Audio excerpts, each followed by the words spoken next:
Fala pessoal, hoje é dia da gente adentrar nas entranhas dos prédios da editora Scala e ver o que ela fez com o nosso querido Street Fighter. Continuando o vídeo da série Criminosa feita pela editora Malibu Comics, hoje a gente vai entrar numa brisa de ar fresco, que foi o que a editora Scala fez com Street Fighter, uma ótima série de quadrinhos, onde eu e o Zeta vamos seguir aqui, a pedido de vocês, analisando os quadrinhos brasileiros de Street Fighter. Aqui a gente vai ver uma mudança muito boa, onde a gente sente que finalmente é uma série de Street Fighter, e não um pseudo Mortal Kombat transformado em Street Fighter, que foi o que a Malibu Comics fez.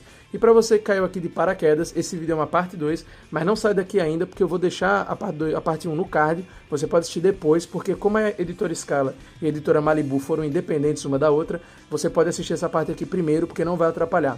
E a Malibu Comics, para você que não conhece, ela basicamente recebeu várias licenças durante os anos 90 para fazer adaptações em quadrinho de jogos. E ela fez uma coisa impensável, né? Ela adultizou Street Fighter e infantilizou Mortal Kombat. Ela pegou Street Fighter, que sempre foi uma série mais focada na história, nos personagens, enfim, nas artes marciais, e transformou basicamente numa série focada em gore, violência desnecessária, cenas altamente com tensão sexual para tentar fazer um fanservice que não funcionou porque só ficou forçado, e simplesmente detalhes de personagens que não existem. Por exemplo, o Ken aqui, ele é um ator, tipo Johnny Cage, que quer se provar como lutador de verdade, algo que nunca aconteceu na franquia de Street Fighter, né? A gente sabe quem é o ator que quer se provar, que é o Fei Long, né? Que é um personagem inspirado no Bruce Lee. Então, assim, a editora Scala, ela veio realmente na hora necessária, porque a Malibu Comics quase destruiu a reputação do Street Fighter. Essa série da Malibu foi tão mal recebida que a Capcom arrancou os direitos da mão da Malibu e passou, né, à frente. Falou, chega, não vai ter mais não. Aí a editora Scala olhou e falou, calma aí, aqui no Brasil nós vamos mudar esse cenário, e começou então Street Fighter pela editora Scala, que é onde eu e Zeta vamos estar analisando para vocês, capítulo por capítulo, onde a gente vai focar no arco da Ilha da Morte. Tem outros arcos também, que um inscrito me mandou lá no Instagram, acho que é Jet Studios o nome dele, se eu tiver falado errado, comenta aqui embaixo, e aí, obviamente, se esse vídeo aqui fizer sucesso, vai ter parte 3, parte 4, parte 5, e sem mais delongas, só peço que você se inscreva, deixa o comentário, deixa o hypar, e vamos que vamos. A história da Ilha da Morte começa já com um caça militar se aproximando de uma ilha, onde é a ilha que supostamente, né, a Shadaloo estaria escondida, ou pelo menos uma tentativa de criar uma nova Shadaloo, né, uma nova organização após a suposta morte de M. Bison. Contudo, o caça que está sobrevoando no local é acertado por 2 mísseis. Mas quem será que mandou esses mísseis? O Síndrome dos Incríveis? Ou será que Bison, na verdade, está vivo? E é aí que a editora Scala nos apresenta Ilha da Morte, capítulo 1. A história então passa para Nova York, onde em um prédio abandonado nós vemos 2 mulheres com roupas ali de ninja observando uma reunião de mafiosos. Essas mulheres misteriosas, bom, vocês já imaginam quem são aí pelos dotes delas, né? São Cammy e Chun-Li, que estão observando alguns personagens que parecem até que saíram de Devilman, né? Não, papo reto. Fala pra mim se esses caras não estão a cara dos personagens de Devilman, Violence Jack, os caras que o Gonagai gostava de desenhar. Sensacional. Logo de cara a gente vê como o estilo artístico melhorou da editora Scala, né, a partir da Malibu. A gente viu aqui uma evolução notável. Só o que é meio estranho são essas colorações, né? Tudo meio amarelo demais. Contudo, os personagens estão muito bem desenhados. E as garotas, né, você já vê que faziam sucesso na época. A Cammy, então, mais sangue quente que a Chun-Li, não decide esperar e parte para cima dos bandidos. Eles então entram em luta corporal com as garotas e são derrotados, né, porque eles são tudo uns bucha. Elas mostram as suas habilidades, a Chun-Li até faz um spinning bird kick em um deles. E depois de derrotar os bandidos, a gente descobre que tem uma bomba no prédio. A bomba então detona e nós somos deixados, né, com um cliffhanger de será que a Cammy e a Chun-Li conseguiram escapar, enquanto um homem misterioso as observa e vê que elas, né, acabaram caindo ali como patinhas na armadilha dele. Guile acorda em uma cela toda cromada, mas estranhamente também tem rachaduras como se fosse feita de tijolos, é estranho. Depois de alguns quadros que mais parecem pertencer aos Simpsons por conta da coloração, Guile finge estar desacordado para que os capangas da Shadaloo entrem na cela para o carregar, e após uma frase de efeito digna dos anos 80, ele consegue se livrar dos buchas com poucos golpes. Ele continua explorando a base enquanto observado, mas eu queria aproveitar também para dizer como algumas páginas realmente têm uns ângulos meio esquisitos, deixando os personagens muito mais feios do que realmente são. O loirão sai molgando todos que vê pela frente, mas acaba sendo derrubado pelo Balrog, que pelo menos aqui não é um capanga com estranhas tendências homoafetivas como era na série da Malibu. Vemos então que Ryu e Ken estão treinando na Federação Alagoana de Karate Kyokushin, na mansão da família Masters, até que recebem a visita do Capitão Salwada, que é mais um personagem tirado do filme do Van Damme. Ele usa alguns diálogos expositivos para explicar o que aconteceu com o Gaio e também sobre a tal Shadow Law, que surgiu das cinzas da Shadaloo. E após vermos um diálogo breve no hospital com nossas duas musas, com o tom mais desconfortavelmente rosa já criado, vemos que Gaio está esse tempo todo sendo refém do Sagat. Só uma pena que aquele não chamou Gaio de americano nenhuma vez. E agora nós vamos para a Ilha da Morte, parte 2. A cena já começa com o Ryu relembrando quando ele conheceu o Gaio. Aqui a gente vê uma coisa que eu comentei na primeira parte, que é como a editora Scala tentou juntar os 3 universos que a gente tinha de Street Fighter 2. Ela pegou influências daquele jogo do Street Fighter mesmo, o original, o Street Fighter World Champion, e também o Super Street Fighter, né, o New Challengers, misturou com o filme do Van Damme e misturou com o Street Fighter Victory, o Street Fighter V, né, que era aquele anime, que também tem vídeo aqui no canal, tá? Tem uma playlist focada em Street Fighter, eu recomendo que você confira. O Ryu, então, ele relembra quando ele conheceu o Gaio e da luta que eles tiveram. Existe uma pequena alteração aqui, porque ao invés de ser um negócio causado por causa do Ken, né, no bar, é uma luta meio do Ryu querendo se testar contra o Gaio, e não uma luta ali de um garoto contra um sargento brabão, né? Eles recapitulam um pouco do que aconteceu no torneio, né, do Street Fighter 2.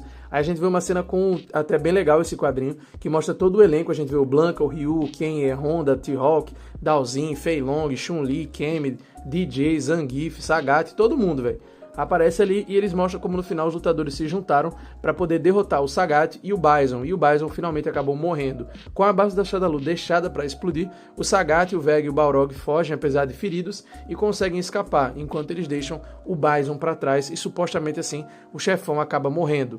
O Gaio segue confrontando eles nesse interrogatório até que o Sagat bate nele e perde a paciência. Então eles deixam o Gaio meio que para morrer lá e vão embora. Aí a gente passa para uma cena do DJ bancando o Batman nas sombras, interrogando alguns bandidos, para tentar descobrir mais sobre essa nova Shadaloo e sobre o paradeiro do Gaio. Inclusive, cara, a arte aí tá bem legal, as coreografias são bem bonitas, não tem mais aqueles golpes sem sentido que tinha lá na editora Alibu, né? A Scala faz umas cenas mais legais, e a gente tem os golpes agora com o nome certo, por exemplo, Hadouken, Tiger, Uppercut, tem o nome mesmo, Tiger, não é mais aquele negócio que aí ficava aparecendo Fireball em vez de Hadouken, tentar deixar em inglês os nomes que não eram em inglês. Eu, por exemplo, também tentar japonesar tudo, não aconteceu isso. E aqui a gente tem o golpe do DJ, né, o Air Slasher, quase que eu me enrolo aqui pra falar um pouco. O DJ, então, ele acaba ali interrogando um bigodudo, que a cara acaba contando tudo pra ele, e aí a gente corta pro Ryu e pro Ken se encontrando com o Capitão Sawada, que é um personagem do filme, e com a Kemi e a Chun-Li. Os Friends então se reúnem numa sala estranhamente vazia. Deve dar um eco zoado aí, cê é louco? Ou talvez seja uma referência ao grande mestre Tite Kubo, para não desenharem cenários com frequência. O diálogo aqui é bem normal, é só planejamento para invadir a tal ilha. Mas algo a se comentar é que a arte às vezes é meio bipolar, pois por vezes vemos os personagens com traços mais amigáveis no estilo mangá, mas uma página depois temos os caras todos sérios, como se fossem tirados de um HQ ocidental mesmo. Parece que queriam tanto pegar todos os elementos de Street Fighter da época que fizeram até conflito na arte. A gangue sequestra um avião dos vilões e partem até a ilha, o que faz o trio de brutamontes pensar em derrubar a aeronave, mas optando por os surpreender em terra. O que sabemos que não é muito inteligente, mas é simplesmente do nada, sem mais nem menos, que vemos que o grande Bison está vivo. Eu não sei se sou meio retardado, mas quando vi o Bison rindo da reação de surpresa do Sagat, eu comecei a rir junto, velho. Mas também acho engraçado a justificativa do Bison pra ele estar vivo, afinal, é o Bison. Preguiçoso, talvez? Sim, mas a risada de antes melhorou meu humor, então eu vou só ignorar. Sagat e Bison então começam a lutar pelo controle da organização, com algumas artes até que bem feitas, ao menos dá pra entender perfeitamente o que está havendo. Mas logo chegamos na minha parte favorita, que consiste na Kami chamando o Vega de cachorro após ele tentar dar uma cantada nela. Parece até eu na minha vida. Mas provando também que temos muita essência aqui, Ken surge com um Shoryuken muito bem executado, arrancando tanto sangue que deixaria Tablos orgulhoso. Cara, essa cena da Kemi chamando o Vega de cachorro é muito boa, velho. E como disse o Zeta, o Shoryuken do Ken é cheio de la essência. E a partir disso, o Vega fica em choque porque o Ken reapareceu e começa uma pancadaria generalizada e muito bem desenhada, com quase 100% dos quadros sendo muito bem feitos. Só alguns que são meio esquisitos, tipo, tem uma cena da Chun-Li dando um soco que tá meio engraçado, parece que ela só deu um toquinho no cara e o cara saiu voando. Contudo, a gente tem uma luta muito bem coreografada entre o Ryu e o Vega, tá? O Vega toma um pau ali, aprende mesmo que com quantos paus faz uma canoa, né? Que rapadura é doce, mas não é mole não. O Ken e o Ryu então começam a distribuir vários Hadoukens até que eles chegam ao Sagat. O Sagat então já é recebido com uma onda de Psycho Power, que quem manda é o Lord Bison, né? O Bison conta que na verdade ele não morreu e que ele não pode morrer porque ele é o Bison. A luta contra o Vega continua agora em outro quadrinho, onde o Ryu também usa um Shoryuken cheio de essência, e mesmo com as garras do Vega perfurando o ombro dele, isso não muda nada, porque o Ryu ele é um Giga Shed, o Vega é um Beta, e não sobra nada pro Betinha, chamado de cachorro pela Kemi. Aparece então o Balrog querendo lutar boxe com o Ryu, mas aí não adianta, meu amigo, quer lutar boxe com um cara que solta Shoryuken, ainda chega o Ken e dá um Shoryuken também nele, na cara ali do Balrog, voando muito sangue, com ainda mais essência. Depois disso, os dois seguem para tentar reencontrar, né, o Gaio, conseguem libertar o nosso coronel favorito, e o Bison vem então enfrentá-los mais uma vez, dizendo que ele não vai morrer, porque ele sempre vai ser o chefão final. O time todo se junta agora, Balrog, Sawada, Ken, Gaio, Chun-Li, Kemi, todo mundo, a tropa todinha tá aqui pronta para juntar o Bison, junta a galera, porque é hora de juntar o Bison. E nessa cena, cara, o Ken lá no fundo tá parecendo um Skunk Ape, mano. Tá parecendo um criptídeo, velho, nessas sombras, tá ligado? E até o Ryu também, cara. Ficou todo mundo muito bizarro nessa escuridão ali no fundo. Mas, enfim. A Kemi é a primeira a partir pra cima do Bison, né? Porque vocês sabem do passado dela. Nisso, o Bison desaparece. E eles falam que o Bison é uma ameaça que sempre vai existir. Após ele desaparecer, a gente tem um quadrinho que deixa um cliffhanger para uma sequência, onde eles dizem, ele está mais perigoso do que nunca. E nisso o Bison ri enquanto o quadrinho diz fim. E assim é deixado um final aberto pra gente, que nas próximas edições a gente vai descobrir o que vai acontecer com o Bison, será que ele vai morrer, será que o Akuma vai voltar, ou será que ele vai continuar jogando futevôlei com a rapaziada na praia? Bom, vocês só vão saber disso se esse vídeo responder bem ao engajamento de vocês, se vocês fizerem esse vídeo viralizar, assim como vocês fizeram com o primeiro, que furou bastante a bolha aqui do canal, até porque o foco do canal é mais em animes, tá? O Street Fighter, como tem alguns animes, mas é essencialmente um jogo, eu não pensava que ia dar tão certo, e vocês fizeram virar um vídeo campeão, que foi muito bem. Então eu peço que se esse vídeo aqui bombar, eu trarei mais análise de outros quadros, de outros arcos desse quadrinho da Escala, e vou trazer obviamente o Zeta comigo, porque nós somos juntos aí pela essência. Eu quero agradecer em primeiro lugar ao Zeta por ter participado desse vídeo, e também por sempre ser um parceirão aqui do canal. Eu peço que vocês se inscrevam no canal dele que tá aí no fixado do título, tá aí Fit Zeta The Fallen, e se inscrevam também no canal dele, o Zeta Visuals, Zeta 13, que é o canal dele de música. Também tem tudo lá no canal dele. Entra aí no Zeta The Fallen, que você acha o canal de música. E quero agradecer a você que tá aqui até o final. Eu peço que você deixe aquele comentário, deixe aquele like, hype, e se você não é inscrito, se inscreva, cara, e também comente o emoji de pizza pra saber que você viu até o final. Basicamente, esse foi o arco da Ilha da Morte, que foi o arco que a gente achou no dia da live pra analisar, e muito obrigado ao Jet Studios, que é o inscrito que tem me mandado os outros arcos lá no Google Drive, no Instagram, pra eu poder estar lendo.